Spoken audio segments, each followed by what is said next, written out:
Hey guys, so today we are going to be talking about the movie Ready or Not. Just came out last year at the end there. Like late 2019, I believe. I've never actually watched it until now. I originally had some pretty negative thoughts about it when I seen the trailer. I was like, "Ooh, this looks really stupid." It's a little bit too much funny, I like my horror spooky and I like my black comedies not trying too hard, but the trailer made it feel like it was trying way too hard to be funny. And I was greatly mistaken. This movie actually was surprisingly good. I came into it expecting nothing and finished it with a smile on my face, being like, that was a pretty good movie. That was a pretty good movie. So we're going to talk a little bit about it. Just a quick little talk about it before we get into an in-depth review with spoilers, etc. So far, no spoilers, I will say. So, Ready or Not has Samara Weaving in the leading role, as well as Adam Brody and Mark O'Brien. The only person I actually recognized was Adam Brody. The rest kind of just slid past my mind. I'm not too sure. I think I remember Samara Weaving from something else I've watched, but yeah, so it's kind of a black comedy. Feels like a movie very similar to Cabin in the Woods in the sense of it's got comedy, but it balances out the horror very well. Like I said, I had no expectations coming into it, and in the trailer I was like, yeah, I'm not watching this. Nah, I'm not watching this. That's why I waited so long to watch it for when it came out, pretty much. Like, when I could watch it for free, with my tech skills of watching movies. So the movie stars pretty much Samara Weaving and Mark O'Brien. His character's name is Alex and Samara's name is Grace. Get married.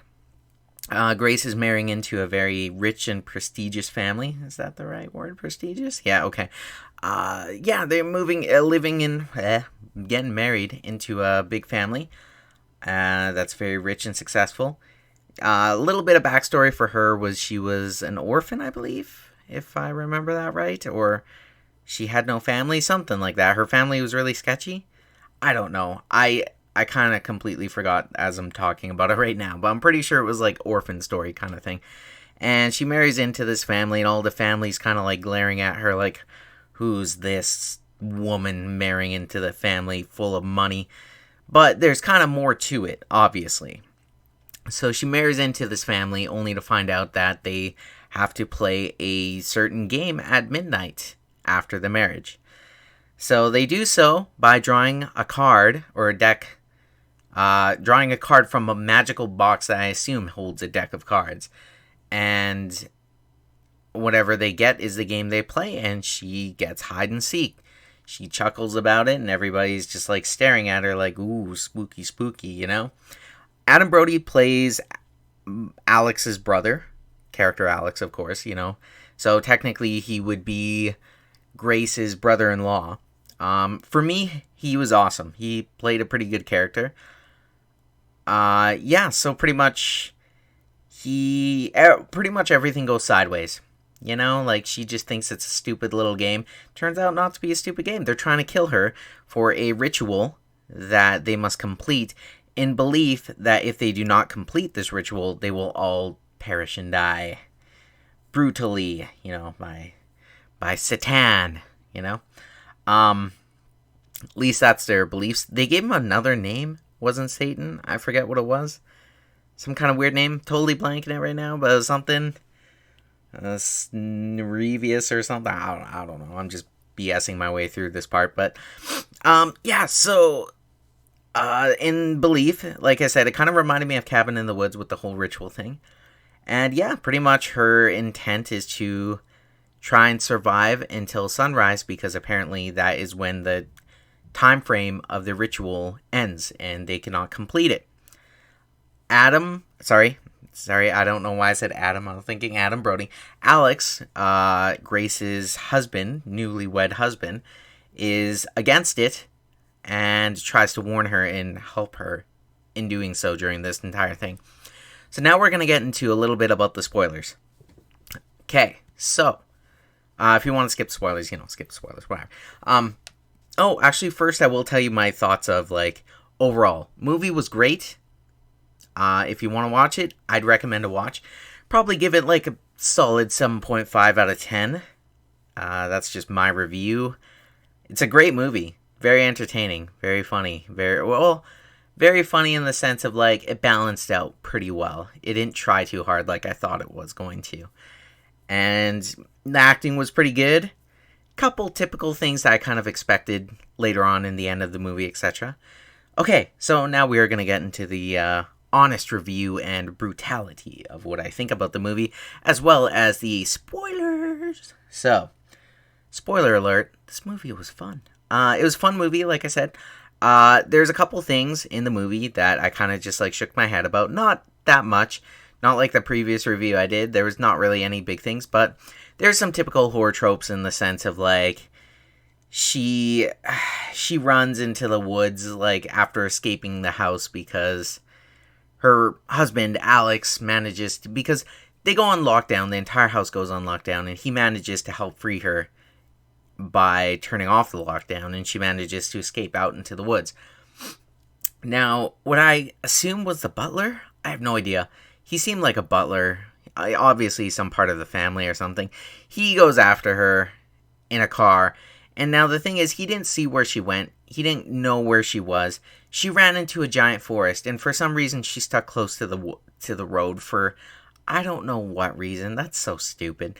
That's one of the typical horror tropes. But, like, he stops exactly in the area that she's hiding. Typical horror trope. Like, what gave that away? Like, they should have at least put, like, he saw footprints, not just like, I have a suspicious feeling that this woman is hiding behind a tree, heavily breathing.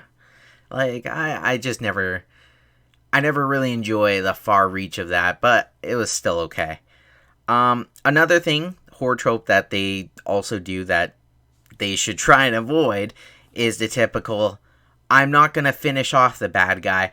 I'm just going to knock him out and walk away because he's not going to get back up, right? So basically, she takes out the butler guy, choking him. What you assume she would choke him to death. No, she just chokes him out and then steals the car and drives away. She calls the OnStar people, or whatever their version of OnStar is, without getting the copyright or whatever. And the guy, I think his name was Jason, was completely useless, kind of like shut off her entire vehicle because it was reported as stolen. Now, here's the thing. This is another thing. Like, not only did the vehicle turn off after she was driving for quite some time, but, like, a butler guy wakes up and instantly finds her within, like, 30 seconds of actual, like, play footage after the car shuts off. And it's kind of like, she was driving. How fast is this guy running? Like, is he Usain Bolt or something? Is he just sprinting down the freaking, like, sidewalk or the road and sees her car and it's like gaudy, But the OnStar guy was pretty funny. He was just like, oh, I'll send you some cops, I'll help you out, but, my hands are tied. I gotta shut off the vehicle. Now, if that were the case, the cops would have been there sooner. And if she was saying, like, I got shot and stabbed. I think she got stabbed, didn't she? Anyway, if she were saying that, I'm pretty sure the OnStar guy could help a little bit more than that. I mean, he could have been a hero. But, back to the point, there was some things later on in the movie that I did foresee coming. Adam Brody played the brother who was very on the fence about this whole subject of, like, let's play a game, like freaking Jigsaw here, but just not as cool. Yeah, he was kind of on the fence, kind of portrayed like the whole, like, I'm angsty and moody about all this, and I'm just gonna drink and be unhappy. But you knew he was a good guy. Because her newlywed husband, Alex, did literally nothing the entire movie. He did nothing. He was locked up for a little bit, and then before that, he was like, I'll help you, and then just, like, runs off to, like, shut off the security. But, like, he did nothing. He was incredibly useless in the movie. Incredibly useless. I didn't even care about him, and I totally knew that he was going to end up turning on her near the end. Adam Brody, on the other hand, he played it well. I also expected him to be a good guy. I knew he was gonna like turn on the family and help her out. You could just see like the hesitance in his eyes, even though his brother was also like, I'm gonna pick my wife over my family because this is wrong and stuff. But you knew he was gonna turn on her. You just knew it, because once all the family starts dying, and sadly enough, Adam Brody does die in the movie, courtesy of his wife in the movie, who's played by a very attractive woman that I have no idea what her name is. She shoots him, and he ends up dying, and then Alex, aka newlywed husband guy, finds him, and then turns against his wife. It's like, you know that she didn't kill him, you know that it was your family, but you still choose to let his death go in vain by turning on your wife. Now, here's the thing that gets really good that I really actually did enjoy. So at the end, this is pretty much a very quick review of everything, but at the end, he actually, well, like I said, Adam Brody dies. A bunch of the family members died throughout the movie. It was really entertaining, really gory stuff, surprisingly. Pretty funny. One scene that was actually good, before I get to the end parts, one scene that was actually good that I found pretty funny is when she sees some little kid, like, I think it was like one of Adam Brody's kids in the movie. She sees the kid when she's hiding inside like this barn house, and she's just like, "Hey kid, whatever your name is, I know you're scared, it'll be okay." And he pulls a gun and shoots her in the hand, and she just like, she punches the kid straight in the face, which was really funny to see a kid get just Mike Tyson, just whoop-ah, right in the kisser, pow, that was funny, that was hilarious. I don't know why, the visual thought of, some chick punching a kid in the face is funny, but, like, that kid deserved it, because he was a douche. But, I say but way too much, I just knows that. A lot of other scenes that were really gory and funny, like, that part wasn't gory or whatever, it was just hilarious, but there's many gory scenes I wasn't expecting. I thought this would be more so of, like, PG kind of movie, and I believe this may have been PG, maybe rated R, I have no idea. Yeah, they had some pretty cool gory scenes. There's one scene in specific in the first kill in the movie that I was kind of like, whoa, this movie's actually playing pretty good. One of the family members accidentally gets shot right in the face, like right through the eye, and she falls to the ground, and she's still like half alive kind of thing. And I don't know, the makeup and blood work was really good in that. I thought that was pretty cool.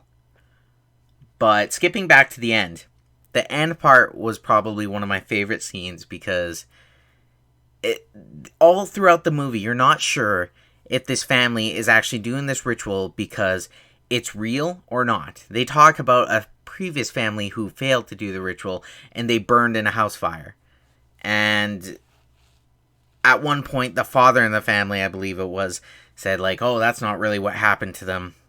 You think that's really what happened to them? We just had to clean it up or something." I don't know. I think he just implied that the story was fake just to make their death look not as bad. The ending for them is the sun comes up. The ritual is too late because she manages to get away. As I said, her husband turned on her and captured her and was a complete douche. She was tied up to a table, and she got lucky and managed to escape it, but they were all in a room together staring her down, and they open up the curtains. They're like, "Oh no, the sun, it's out, blah, blah, blah. It's sunrise. We messed up." And they decide to go on through and try and kill her. The grandmother of the family, who's like got crazy hair. She kind of looks like Sindel she's like a weird looking wannabe Sindel from Mortal Kombat with her crazy white hair. Maybe I'm just imagining that. I think I'm imagining Sindel completely different. She's like, "Let's kill her anyway," and has a giant axe. And then in my head, right before all of this, I'm just like, I hope this weird ghost thing or this devil thing that they're worshipping is actually real, and starts like tossing them around the room and like impaling them in a crazy way that's just like gory and crazy. But no, instead it just like blows them up, like in the sense of like pop, and they splatter into like a million pieces. That's what happened to the grandmother, and slowly, one by one, they all start, like, popping, just like, poof, poof, poof, poof, And later on, the husband, he's the last one. He's like, I'm sorry. Like, I didn't mean any of that kind of thing. Like, we're still a husband and wife. We'll be good. And then Poppy blows up too. And then the cliche kind of ending of her walking out covered in blood while the house goes up in flames. And she sits down and has a cigarette. And that part kind of took me out of the moment because they're playing some pretty cheesy music in the background. That was kind of like, oh, okay, that's a little much. But overall, I did enjoy this movie. There's some pretty funny scenes in it. Some pretty entertaining scenes. I'm actually quite blown away because I was expecting a try-hard comedy movie, but I felt like this was very similar to Cabin in the Woods. Like I said, they balance it out really well, except it didn't have Chris Hemsworth. And Chris Hemsworth is just so handsome. He should be in every movie screen. Yeah. But, back to the point. Great movie. Fun times. Overall, 7.5 out of 10. Maybe I'll even bump that up to an 8 because there's some good entertainment there. I do recommend the watch if you guys have some time to watch it. I'm not going to go too in-depth to this because this movie was actually good. I know I enjoy reviewing, and I'm reviewing something that's actually good, unlike when I reviewed Girl in the Third Floor or whatever that was. Because that movie had endless complaints in it, which was so fun. So fun to complain about. So fun to call out the goofiness. This, on the other hand, did not have goofiness. Did not have a ghost girl in it. Nothing really to make fun of, except that it was a good movie. It was fun. So, yeah, I'm going to call it at that. I want to thank you guys for chilling out, listening to what I have to say about the movies. I'm going to be watching another movie soon enough. Let me know once again if you guys have any recommendations or what you guys thought of the movie alone. If I missed anything or if you have any things to add, feel free to comment and, yeah, start up the conversation, my guys and girls and friends and cats and dogs. Hey, peace out. Good night.